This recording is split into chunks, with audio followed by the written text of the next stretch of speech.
Minggu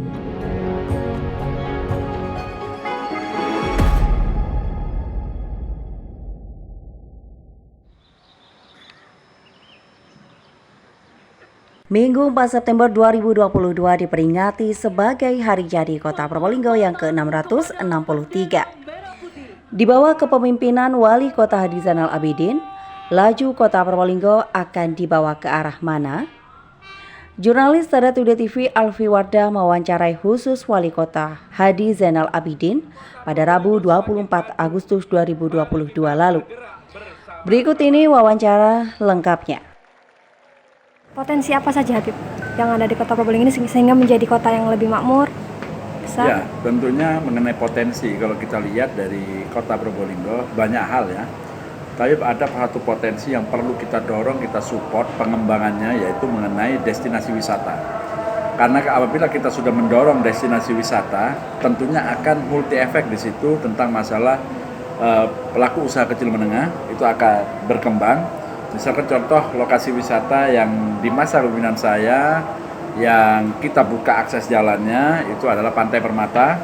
Toh sekarang sudah ada master plan-nya, perencanaannya, sehingga Pantai Permata kedepannya akan kita kembangkan sehingga itu akan berdampak terhadap kegiatan dan ekonomi sangat akan berkembang khususnya di wilayah Kota Probolinggo, sehingga Kota Probolinggo akan menjadi tempat yang bisa nyaman disinggahi, sehingga karena adanya tempat wisata baru yang harus kita kembangkan di wilayah Pantai Permata itu salah satu saja.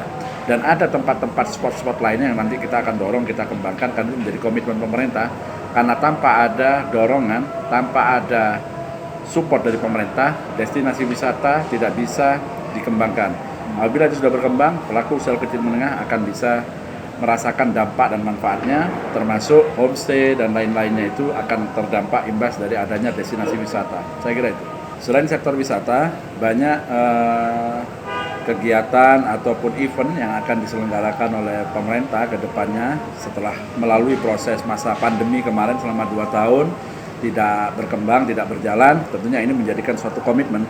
Semakin banyak kegiatan, tentunya semakin banyak suatu kegiatan-kegiatan yang berdampak keekonomian di masyarakat, khususnya meningkatnya partisipasi masyarakat, usaha kecil menengah, perputaran ekonomi akan makin berjalan. Tentunya suatu komitmen. Karena itu kita harus berupaya mengembangkan apa yang ada dan potensi di Kota Probolinggo. Karena Kota Probolinggo terletak di tengah-tengah antara kabupaten, tapi Kota Probolinggo mempunyai kelebihan adanya stasiun kereta api, exit tol, dan adanya pelabuhan. Itu suatu peluang yang sangat bagus karena pelabuhan di Kota Probolinggo sudah disandari kapal pesiar ya. Itu 1 tahun kurang lebih 12 sampai 15 kapal pesiar sandar, tapi kita belum bisa menyajikan tempat-tempat spot-spot yang bagus. Karena itu kita punya komitmen dan gerakan, mudah-mudahan seiring waktu ini bisa kita wujudkan semua, walaupun kita sudah termakan waktu 2 tahun karena adanya pandemi COVID-19. Pengembangan pelabuhan itu akan lebih luas lagi karena sudah ditetapkan wilayah Kota Probolinggo pelabuhan ini sebagai depo logistik di wilayah Kota Probolinggo. Ini sangat-sangat besar manfaatnya bagi masyarakat, tapi tentunya ini adalah dalam proses-proses, mudah-mudahan berjalan sesuai dengan harapan, karena terus terang ini menjadikan harapan besar untuk bisa berdampak manfaat bagi warga Kota Probolinggo. Oke. Di tahun ini dan di tahun mendatang, Habib, apa ada pembangunan yang vital untuk masyarakat? Ya, tentunya komitmen dari pemerintah yang pertama adalah di bidang pelayanan kesehatan. Itu menjadi komitmen karena pemerintah lagi concern dalam penanganan untuk pelayanan kepada warga tentang masalah kesehatan. Dan kebetulan di tahun ini kita membangun sebuah pelayanan kesehatan yaitu Rumah Sakit Ar-Rozi yang sudah kita bangun, dan mudah-mudahan di tahun ini akan selesai sehingga di pertengahan tahun 2023 sudah bisa dioperasionalkan, dan itu sangat berdampak. Setelah melihat adanya pembangunan ini, melihat adanya kejadian, adanya pandemi COVID-19 selama 2 tahun ini, Rumah Sakit Dr. Muhammad Saleh tidak menampung, ada tenda-tenda karena memang tidak menampung begitu lonjakan masalah pelayanan kesehatan, sehingga adanya pembangunan ini betul-betul dirasakan manfaat dan perlu untuk peningkatan mutu kualitas pelayanan kesehatan di Kota Probolinggo. Sehingga pemerintah concern dalam pembangunan rumah sakit ini, alhamdulillah dianggarkan dari APBD Kota Probolinggo. Alhamdulillah semua bisa berjalan dengan bagus, dengan baik, berkat doa warga Kota Probolinggo semuanya bisa terwujud. Pembangunan rumah sakit insya Allah tahun 2022 ini selesai, tahun 2023 insya Allah sudah bisa beroperasional. Oke. Selama menjabat wali kota, kendala apa Habib yang dirasakan? Kendala dan tantangan yang perlu saya sampaikan, masalah kendala yang kita rasakan sekarang, banyak tahapan-tahapan regulasi, apalagi ditambah dengan adanya pandemi COVID-19, banyak fokus anggaran yang harus diutamakan di bidang pelayanan kesehatan, ekonomi, dan sosial. Itu menjadi kendala karena fokus di sana semua, kita wajib untuk melayani warganya. Tapi untuk sisi pembangunan, alhamdulillah semua visi misi yang sudah saya sampaikan di dalam janji-janji saya yang sudah masuk di dalam RPJMD Kota Probolinggo, semuanya sudah terwujud dan terpenuhi. Yang pertama, pendidikan gratis. Yang kedua, kesehatan gratis bagi warga Kota Probolinggo. Kita ikutkan BPJS Kesehatan UHC dan alhamdulillah 99% lebih warga Kota Probolinggo sudah tercover adanya program BPJS Kesehatan. Yang keempat, kita menyediakan apabila ada warga Kota Probolinggo dirujuk di rumah sakit di Surabaya, Malang, dan Jember, kita sudah menyiapkan rumah singgah. Rumah singgah bagi keluarga yang menjaga di sana sehingga masih bisa istirahat. Itulah pelayanan yang dilakukan oleh pemerintah Kota Probolinggo. Jadi tantangan itu menjadikan keharusan pemerintah untuk mencarikan solusinya sehingga bisa melayani kehadiran pada masyarakat. Prinsip yang harus saya tekankan di sini, apa yang dilakukan pemerintah, kebijakan yang dikeluarkan pemerintah, anggaran yang dikeluarkan pemerintah harus berdampak manfaat buat warganya, bukan hanya sebatas seremonial, bukan hanya sebatas suatu kegiatan-kegiatan yang tidak berdampak terhadap masyarakat.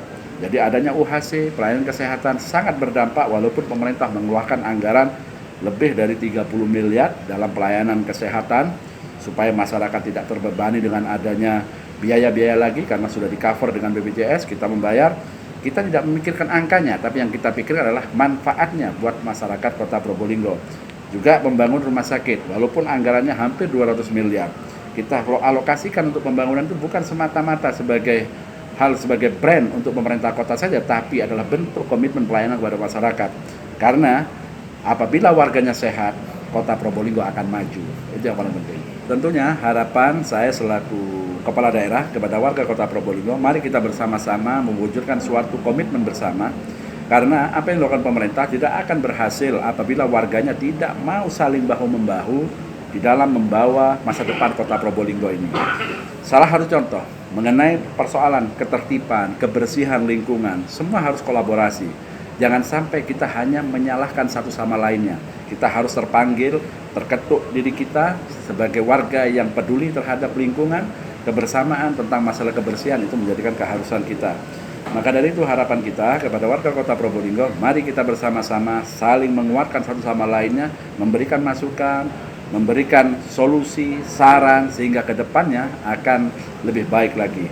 Tapi alhamdulillah berkat kekompakan masyarakat Kota Probolinggo di tahun ini, Kota Probolinggo masuk dalam nominasi 3 besar di Indonesia, mewakili di Indonesia yaitu untuk finalis istilahnya We Love City ya, itu yang akan diselenggarakan, yang akan diperebutkan dari 31 negara dan salah satunya Kota Probolinggo masuk. Saya mohon dukungan dan mohon kekompakan warga Kota Probolinggo khususnya, bahwasanya kita sebagai warga kota yang cinta terhadap kotanya, peduli terhadap kotanya, sayang terhadap kotanya, saling mendukung kepada kotanya, itu menjadikan komitmen kunci kita. Apabila kita berhasil adalah keberhasilan kita semuanya. Saya hanya bisa menjalankan, mengajak, dan mendorong semua itu bisa terwujud, tapi kita kembalikan kepada warga Kota Probolinggo. Apabila Anda punya semangat dan komitmen yang sama, ayo kita bersama-sama tunjukkan bahwasanya kita warga Kota Probolinggo cinta terhadap kotanya. Mudah-mudahan berhasil kita meraih suatu prestasi yang bergengsi, yang bersaing di 31 negara ini. Mudah-mudahan itu menjadi perwujudan kita komitmen dan bersama-sama untuk mencintai kota kita sendiri.